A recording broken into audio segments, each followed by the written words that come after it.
নিষিদ্ধ আওয়ামী লীগ এই অফিসটি পরিত্যক্ত পড়েছিল। তো এলাকাবাসী ও যুব সমাজ সবার সাথে আলোচনা করে আমরা সিদ্ধান্ত নিয়েছি এটি কিভাবে সদ্ব্যবহার করা যায়। তো আমরা সিদ্ধান্ত নিয়েছি এটি একটি যুব ক্লাব ও একটি জিমনেশিয়াম গড়ে তোলার চেষ্টা করব। আমরা যুব সমাজকে মাদক থেকে দূরে রাখতে আমাদের এই ব্যতিক্রম উদ্যোগটা এই উদ্যোগটা আমাদের যুব সমাজকে মাদক থেকে দূরে নিয়ে আসে।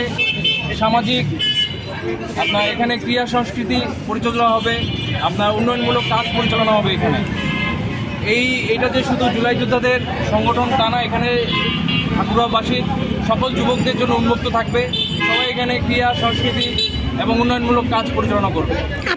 এই আওয়ামী লীগ অফিস প্রায় 8 মাস থেকে পরিত্যক্ত অবস্থা থাকার কারণে আমরা জুলাই যোদ্ধারা এবং খালগা যে স্থানীয় যারা জনগণ আছে তাদের সাথে আমরা বসে আলোচনা করছি যে এই আওয়ামী লীগ অফিসে, এই পরিত্যক্ত অফিসে আমরা একটা অরাজনৈতিক সংগঠন করছি। এটা হচ্ছে জুলাই যোদ্ধা।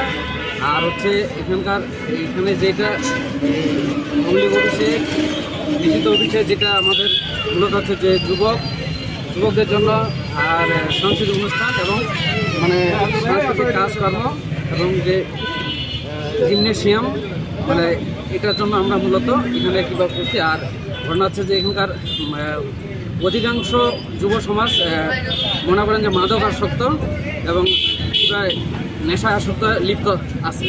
এই জন্য আমরা এই সংগঠনটি চালু করছি। নগদ পেমেন্টে 500 টাকা পর্যন্ত ক্যাশব্যাক আর লেনদেনে প্রতিদিন ডিপ ফ্রিজ এবং ঘন্টায় ঘন্টায় এসি টিভি সহ দারুণ সব গিফট।